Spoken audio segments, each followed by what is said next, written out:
ಭಗವಂತ ಎಲ್ಲ ಕಡೆ ಇದ್ದಾರೆ, ಯಾವ ದೇವಸ್ಥಾನ ಹೋಗೋದು ಬೇಕಾಗಿಲ್ಲ. 1,000 ಜನಕ್ಕೆ ಇವತ್ತು ಊಟ ಸಿಕ್ಕತ್ತೆ ಅಂತಂದ್ರೆ ಅಲ್ಲಿನೇ ಭಗವಂತ ಇರೋದು.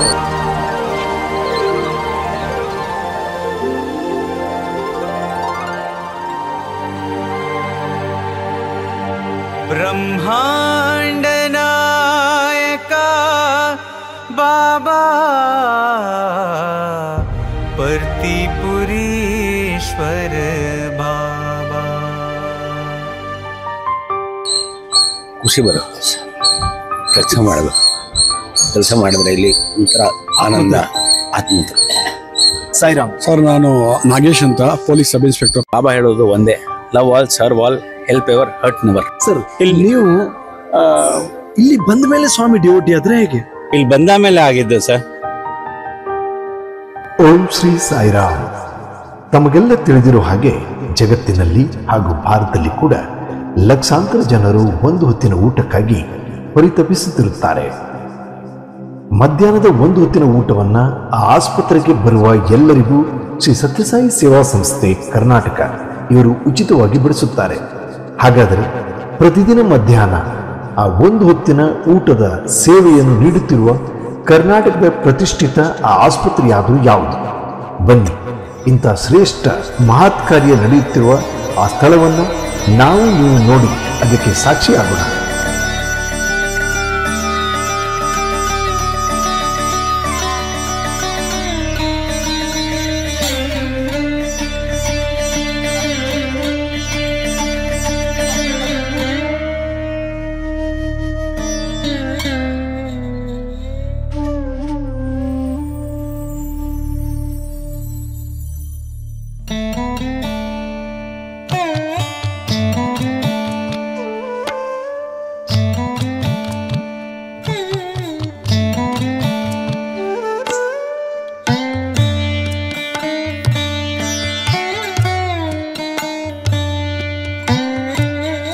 ತುಂಬಾ ಜನ ಬರ್ತಾರೆ. ನಾನು ನೋಡಿರೋ ಮಟ್ಟಕ್ಕೆ ತುಂಬಾ ಜನ ಬಂದು ಊಟ ಮಾಡ್ಕೊಂಡು ಹೋಗ್ತಾರೆ.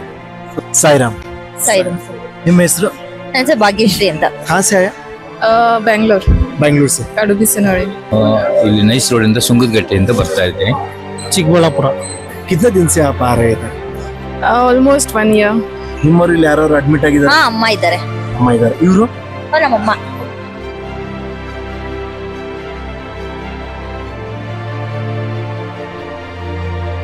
ಒಂದು 12:30ಕ್ಕೆ ಬರ್ತೀನಿ.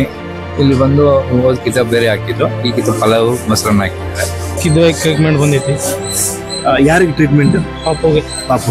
ಓಕೆ. ಸೊ ಟ್ರೀಟ್ಮೆಂಟ್ ಆದ್ಮೇಲೆ ಇಲ್ಲಿ ಪ್ರಸಾದ ಸ್ವೀಕಾರ ಮಾಡಕ್ಕೆ ಬಂದಿದ್ದಲ್ಲ? ಹೌದು ಸರ್. ನಿಮ್ಗೆ ಹೇಗೆ ಗೊತ್ತಾಯ್ತು ಇಲ್ಲಿ ಪ್ರಸಾದ ಕೊಡ್ತಾ ಇದಾರೆ ಅಂತ?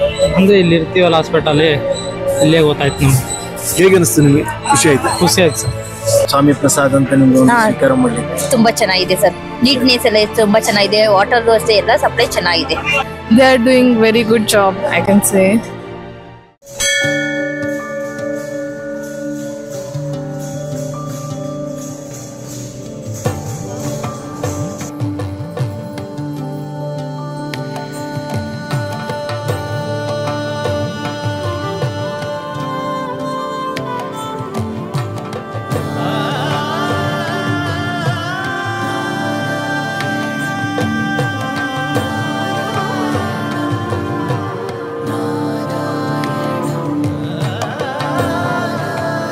ಸಾಯಿರಾಮ್. ಕರ್ನಾಟಕದ ಕಿದ್ವಾಯಿ ಆಸ್ಪತ್ರೆ ಯಾರಿಗೂ ಗೊತ್ತಿಲ್ಲ ಹೇಳಿ?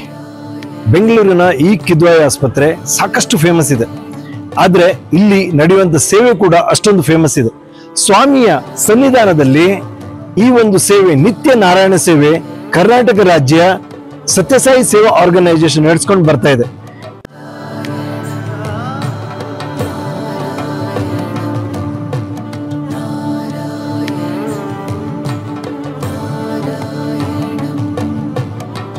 ಸೇವೆ ಹಲವಾರು ಸಾಯಿ ಭಕ್ತರು, ಹಲವಾರು ಸೀನಿಯರ್ ಡಿವೋಟಿಸ್ಗಳು, ಸೀನಿಯರ್ ಸೇವಾದಳ ಇದನ್ನ ನಡ್ಸ್ಕೊಂಡು ಬರ್ತಾ ಇದ್ದಾರೆ.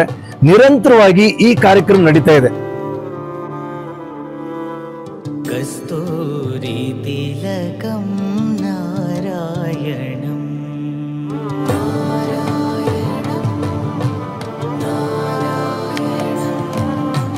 ಕಸ್ತೂರಿ ತಿಲಕಂ ನಾರಾಯಣಂ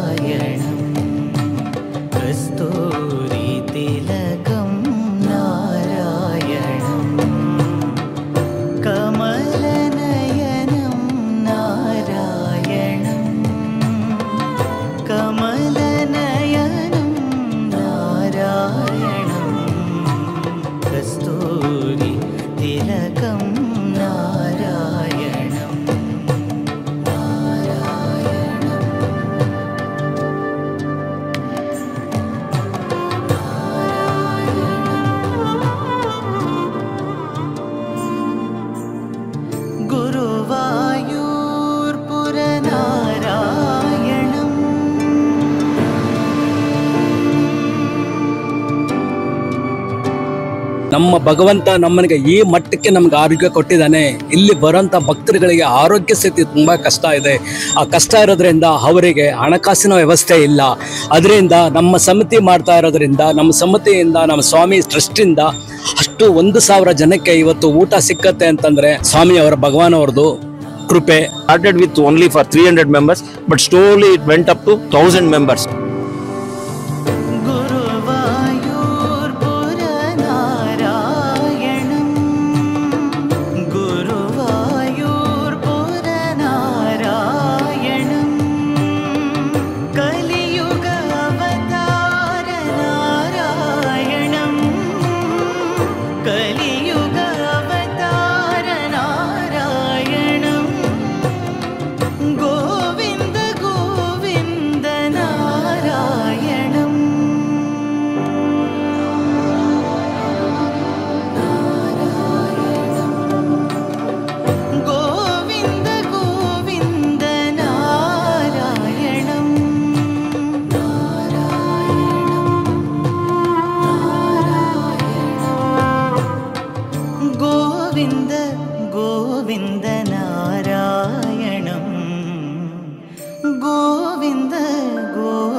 ಎಷ್ಟು ಗಂಟೆಗೆ ಭಜನೆ ಆರಂಭ ಆಗುತ್ತೆ ಶಾರ್ಪ್ ಆಗಿ ಇಲ್ಲಿ ಅರೌಂಡ್ 11:30 to 35 ಆ ಟೈಮಲ್ಲಿ ಸ್ಟಾರ್ಟ್. ಗಂಟೆಗೆ ಪ್ರಸಾದ ವಿತರಣೆ ಸ್ಟಾರ್ಟ್ ಕರೆಕ್ಟ್ 12 ಗಂಟೆಗೆ ಸ್ಟಾರ್ಟ್ ಮಾಡ್ತೀವಿ. 1 hour 1.5 hours ತನಕ ಇರುತ್ತೆ.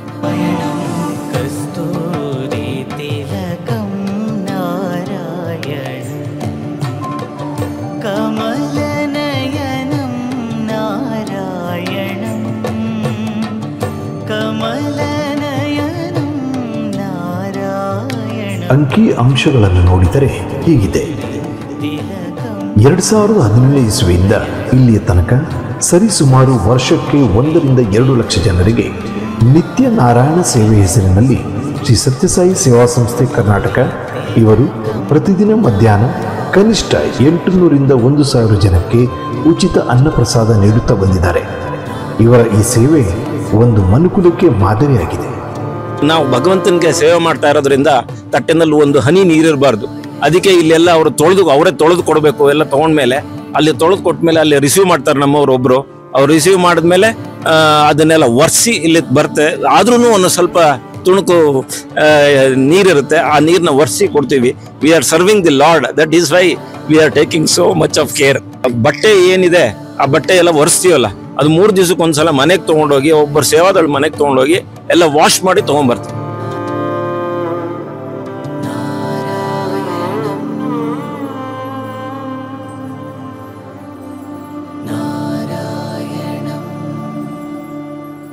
ಸರ್ವದರಲ್ಲಿ ಪರಮಾತ್ಮನನ್ನು, ಪರಮಾತ್ಮನಲ್ಲಿ ಸರ್ವವನ್ನು ಸಂದರ್ಶಿಸುವುದೇ ಸಮ್ಯಕ್ ಜ್ಞಾನ. ಮಾನವ ಸೇವೆ ಮಾಧವ ಸೇವೆ. ಭಗವಾನ್ ಶ್ರೀ ಸತ್ಯಸಾಯಿ ಬಾಬಾ. ಡಿಸೆಂಬರ್ 5th 2017 ಶುರು ಆಯಿತು. ಆವತ್ತಿಂದ ಇವತ್ತವರೆಗೂ ಮಾಡ್ತಾನೆ ಇದ್ದೀವಿ. ದಿಸ್ ಸೇವೆ goes on only, it doesn't go on Sundays and government holidays. This goes on always. ಖುಷಿ ಬರುತ್ತೆ ಕೆಲಸ ಮಾಡಿದ್ರೆ ಇಲ್ಲಿ ಒಂಥರ ಆನಂದ, ಆತ್ಮತೃಪ್ತಿ. ಸೊ ಒಂದು ಮನಸ್ಸಿನ ಭಾವ ಅದು ಹೇಳಲಿಕ್ಕೆ ಬರೋದಿಲ್ಲ. ಐ ಕೆನಾಟ್ ಅದು ಮೆಜರ್ ಮಾಡಕ್ಕೆ. Exactly. So here certain miracles have already happened here. See, it's a rainy day. Heavy rains are coming. Exactly at 12 o'clock, we have to serve the food. We don't give one day at 12:30, one day at 12:15, and one day at 1 o'clock. Because people have to come from such a big hospital. The people have to come from different place to here. So when we say 12 o'clock, no, the people will come at 12 o'clock. So at 11:40 we start the bhajan. It ends by 12 o'clock and we start distributing the food. So that they also know at 12 o'clock the food is being distributed. We maintain the timings very, very strictly. During the rainy days, we are afraid whether the rain will stop. After our puja, suddenly the rain stops. I do not know how. It has happened several times here. We pray God, Swami, so many people are coming here. It is heavily raining here. What to do? Swami has shown a way that. And second thing, regarding the Sevadal also, when the prayer is going on, we will have seen only 4 or 5 Sevadal. We will be thinking, we require about 15 Sevadal here. We will be thinking, what, the Sevadals have not come. By the end of the prayer, all the Seva adults would have arrived here. ಮಳೆ ಜೋರಾಗಿ ಬರ್ತಾ ಇದೆ, ಮಳೆ suddenly ನಿಲ್ಲುತ್ತೆ. ಇಂಥ ಅದ್ಭುತ ಪವಾಡಗಳೊಂದಿಗೆ ನಿರಂತರವಾಗಿ ಇಲ್ಲಿ ನಿತ್ಯ ನಾರಾಯಣ ಸೇವೆ ನಡೀತಾ ಇದೆ. ಇದನ್ನ ಕಣ್ತುಂಬ ನೋಡುದು ಸಂತೋಷ, ಕೇಳುದು ಸಂತೋಷ, ಇದರಲ್ಲಿ ಭಾಗಿಯಾಗುದು ಕೂಡ ನಮ್ಮ ಪೂರ್ವಜನ್ಮದ ಪುಣ್ಯ ಅಂತ ಹೇಳ್ಬೇಕು. ನಾನು ಕೋಟಕ್ ಮಹೀಂದ್ರ ಬ್ಯಾಂಕ್ ಅಲ್ಲಿ ಮ್ಯಾನೇಜರ್ ಆಗಿ ಕೆಲಸ ಮಾಡ್ತಾ ಇದ್ದೆ. 30th November 2017 ರಿಟೈರ್ ಆದೆ. ರಿಟೈರ್ ಆಗಕ್ಕೆ ಮುಂಚೆ 1 ತಿಂಗಳ ಮುಂಚೆಯಿಂದ ಪ್ರೇಯರ್ ಮಾಡ್ತಲೇ ಇದ್ದೆ. ಎಲ್ಲಾದ್ರೂ ಸ್ವಾಮಿ ಸೇವಾ ಕೊಡಪ್ಪ, ನಮಗೆ ಪುಟ್ಟ ಬರ್ತಿಲ್ಲಾರು ಕೊಡು, ಇಲ್ಲ ವೈಟ್ ಫೀಲ್ಡ್ ಎಲ್ಲಾರು ಕೊಡು ಅಂತ. ಭಗವಂತ ಇಲ್ಲಿ ನಾರಾಯಣ್ ಸೇವೆ ಶುರು ಮಾಡಿಸಿ ಇಲ್ಲಿ ಒಂದು ಕೊಟ್ಟಿದ್ದಾರೆ. ಭಗವಂತನೇ ಹೇಳಿದ್ದಾರೆ ಲವ್ ಆಲ್ ಸರ್ವ್ ಆಲ್ ಅಂತ, ಅವ್ರದೇ ವರ್ಡ್ಸ್ ಅದು. ಅದರಿಂದ ಪ್ರೀತಿ ಬೇಕು, ಸೇವೆ ಬೇಕು. ನಾನು ನಾಗೇಶ್ ಅಂತ ಪೊಲೀಸ್ ಸಬ್ ಇನ್ಸ್ಪೆಕ್ಟರ್ ಕೋರಮಂಗಲದಲ್ಲಿ ನಾನು ಕೆಲಸ ಮಾಡ್ತಾ ಇದ್ದೆ. ಅಲ್ಲಿ ಒಬ್ಬರು ಬಂದು ಗೋಪಾಲನ್ ಅವರು ಬಂದು ಒಂದು ಕಂಪ್ಲೇಂಟ್ ಕೊಡ್ತಾರೆ, ನಮ್ಮ ಸಮಿತಿನಲ್ಲಿ ಒಂದು ಮೊಬೈಲ್ ಕಳ್ತನ ಆಗಿದೆ, ಬಂದು ನಮಗೆ ರಿಕವರಿ ಮಾಡ್ಕೊಡಿ ಅಂತ. ಅಲ್ಲೋಗಿ ನಾನು ಅಟೆಂಡ್ ಮಾಡ್ತೀನಿ. ಅಟೆಂಡ್ ಮಾಡಿದಾಗ ಸ್ವಾಮಿ ಫೋಟೋ ಕಾಣಿಸುತ್ತೆ. ಅವಾಗ ನನಗೆ ಈ ಹಿಂದೆನೇ ನನಗೆ ಸ್ವಲ್ಪ ನಮ್ಮ ತಾಯಿ ಹೇಳ್ತಾ ಇದ್ರು ಸ್ವಾಮಿ ಬಗ್ಗೆ ಎಲ್ಲ, ಈ ಥರ ಸರಸ್ವತಿ ಸಾಯಿಬಾಬಾ ಹಾಗೆ ಅಂತ. ನಾವು ಅಷ್ಟೊಂದು ಫಾಲೋಅಪ್ ಇರಲಿಲ್ಲ. ಅವತ್ತು ಅಲ್ಲಿ ಹೋದಾಗ ಮೊಬೈಲ್ಗೆ ಅಂತ ಹೋದಾಗ ಸ್ವಾಮಿ ನನ್ನನ್ನು ಹಿಡ್ಕೊಂಡ್ರಿ. ಹಾಗೆ 17 ವರ್ಷ ಆಯಿತು ಸ್ವಾಮಿ ಆ ಸಮಿತಿಯಲ್ಲಿ ಕೆಲಸ ಮಾಡ್ತೇನೆ, ಸೇವೆ ಮಾಡ್ತೇನೆ. ಅದಾದಾಗ ನನಗೆ ಏನನ್ನಿಸ್ತು, ಇಷ್ಟು ದಿವಸ ಸ್ವಾಮಿ ನನಗೆ 40 ವರ್ಷ 17 ವರ್ಷ ನನ್ನನ್ನು ಸಾಕಿದ್ದಾರೆ ತಾಯಿ ಥರ. ಈಗ ನನ್ನ ಸ್ವಾಮಿಗೆ ಏನು ಕೊಡಬೇಕು ಅಂತ ನಿಶ್ಚಯ ಮಾಡಿ ಈ ಸೇವೆ ನಾನು ಆಯ್ಕೆ ಮಾಡ್ಕೊಂಡಿದ್ದೀನಿ. ಅದು ಸ್ವಾಮಿ ಆಯ್ಕೆನೆ. ಇಲ್ಲಿ ಬಾ, ಇಲ್ಲಿ ಮಾಡು, ನೀನು ಮುಂದೆ ಸಾಕು. ಸಾವಿನ ಅಂಚಿನಲ್ಲಿ ಇರೋರು ಅಂಥವ್ರಿಗೆ ಸೇವೆ ಮಾಡೋದಿದೆಯಲ್ಲ, ಅದು ದೇವರ ಸೇವೆ. ಅದನ್ನು ನನ್ನ ಮನಸ್ಸಲ್ಲಿ ಆಯ್ಕೆ ಮಾಡ್ಕೊಂಡಿದ್ದೀನಿ. ಬೇರೆ ಎಲ್ಲೂ ಇಲ್ಲ. ಇವತ್ತು ನನ್ನ ಮನೆಯಲ್ಲಿ ಪೂರ್ತಿ ನೆಮ್ಮದಿಯಾಗಿದೆ. ಮನೆ ಮಕ್ಕಳು ಎಲ್ಲ ಯಾರಿಂದ ಅಂದರೆ ಸ್ವಾಮಿಯಿಂದ. ನಮ್ಮ ಮನೆಯಲ್ಲಿ ಎಷ್ಟು ಕೊಟ್ಟಿದ್ದಾರೆ ಅಂದರೆ ಆರೋಗ್ಯ, ಐಶ್ವರ್ಯ ಎಲ್ಲ ಕೊಟ್ಟಿದ್ದಾರೆ ಸ್ವಾಮಿ. ಈಗ ನಾನು ಸ್ವಾಮಿಗೆ ಏನು ಕೊಡಬೇಕು ಅಂತ ಇದನ್ನು ಆಯ್ಕೆ ಮಾಡಿ ಕೊಡ್ತಾ ಇದ್ದೀನಿ. ಇದೇ ನನಗೆ ಸ್ವಾಮಿ ಕೊಟ್ಟಂಥ ವರ. ಸೇವೆ ಬರಬೇಕಂತ ಯಾಕೆ ಮನಸ್ಸಿಗೆ ನಿಮ್ಗೆ ಅನಿಸ್ತದೆ? Very important sir. ಏನಿಲ್ಲ, ಸ್ವಾಮಿ ಹೇಳೋದು ಒಂದೇ, ಭಗವಂತ ಎಲ್ಲ ಕಡೆ ಇದ್ದಾರೆ. ಯಾವ ದೇವಸ್ಥಾನ ಹೋಗೋದು ಬೇಕಾಗಿಲ್ಲ. ದೇವಸ್ಥಾನ ಭಗವಂತ ಎಲ್ಲಿರೋದು? ಸೇವೆಯಲ್ಲಿ. ಸೇವೆ ಅಲ್ಲಿನೇ ಭಗವಂತ ಇರೋದು. ಭಗವಂತ ಮಾನವ ಸೇವಾ ಇಸ್ ಭಗವಾನ್ ಸೇವಾ. ಆತ್ಮಕ್ಕೆ ನಮ್ಗೆ ಸಮಾಧಾನ ಆಗುತ್ತೆ, ಸೆಲ್ಫ್ ಸ್ಯಾಟಿಸ್ಫ್ಯಾಕ್ಷನ್ ಇದೆ. ನಾವು ರಾತ್ರಿ ಮಲ್ಕೊಂಡಾಗ ಇವತ್ತೇನೋ ಒಂದು ಸಮಾಜಕ್ಕೆ ಒಂದು ಸೇವೆ ಕೊಡಿಸೋದಲ್ಲ ಭಗವಂತ ಅಂತ ಒಂದು ಸಮಾಧಾನ ಇದೆ. ನಾವು ಮಾಡ್ತಾ ಇಲ್ಲ, ಭಗವಂತ ಮಾಡಿಸ್ತಾ ಇರೋದು, ಬೇರೆ ಏನಿಲ್ಲ. ಅದು ಅವ್ರ ಕೃಪೆಯಿಂದ ಎಲ್ಲ ಮಾಡ್ತಾ ಇದ್ದೀವಿ. We are all perfects. ಆದ್ರೆ ನಾವೆಲ್ಲ ಕಾರ್ಯಕ್ರಮ ಮಾಡ್ತೀವಿ ನಿಜ, ಆದ್ರೆ ಜನರಿಗೆ ಗೊತ್ತಾಗ್ಬೇಕಲ್ಲ. ಜನರಿಗೆ ಗೊತ್ತಾದ್ರೆ ಏನ್ ಲಾಭ? ಉಳಿದವರು ಕೂಡ ಒಂದು ಜನರೇಷನ್ ವರೆಗೆ ಈ ಸೇವೆಯನ್ನು ಮಾಡ್ಕೊಂಡು ಬರ್ತಾ ಇದ್ದಾರೆ. ಮುಂದಿನ ತಲೆಮಾರು ಕೂಡ ಈ ಸೇವೆಯನ್ನು ಮಾಡಬೇಕು. ಆದ್ರೆ ಕರ್ನಾಟಕದ ಮೂಲೆಯಲ್ಲಿ ಅಥವಾ ಬೆಂಗಳೂರಿನ ಬೇರೆ ಬೇರೆ ಭಾಗದಲ್ಲಿ ಬೇರೆ ಬೇರೆ ಸಮಿತಿಯಲ್ಲಿ ಜನ ಇದ್ದಾರೆ. ಅವರಿಗೆ ಇವತ್ತು ನಾನೊಂದು ಸೇವೆ ಮಾಡ್ಬೇಕಂತ ಮನಸ್ಸು ಬಂತಂತ ಇಟ್ಕೊಳ್ಳಿ. ಆಗ ನೇರವಾಗಿ ಕರೆಕ್ಟ್ 11:15 ಕಿದ್ವಾಯಿ ಆಸ್ಪತ್ರೆ ಬಂದ್ರೆ ಇಲ್ಲಿ ಒಂದು ಸೇವೆ ಮಾಡುವಂತ ಅವಕಾಶ ಸಿಗುತ್ತೆ. ಇಂಥ ಅವಕಾಶ ಸತ್ಯಸಾಯಿ ಸೇವಾ ಆರ್ಗನೈಸೇಷನ್ ನಡೆಸಿಕೊಟ್ಟಿದೆ. ಇಲ್ಲಿ ಶ್ರೀಧರ್ ಅನ್ನೋರು ಕೋಆರ್ಡಿನೇಟರ್ ಆಗಿ ಬಹಳ ಚೆನ್ನಾಗಿ ಕಾರ್ಯಕ್ರಮ ನಿರ್ವಹಿಸ್ತಾ ಇದ್ದಾರೆ.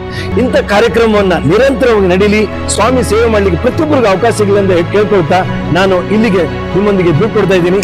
ಜೈ ಸಾಯಿರಾಮ್.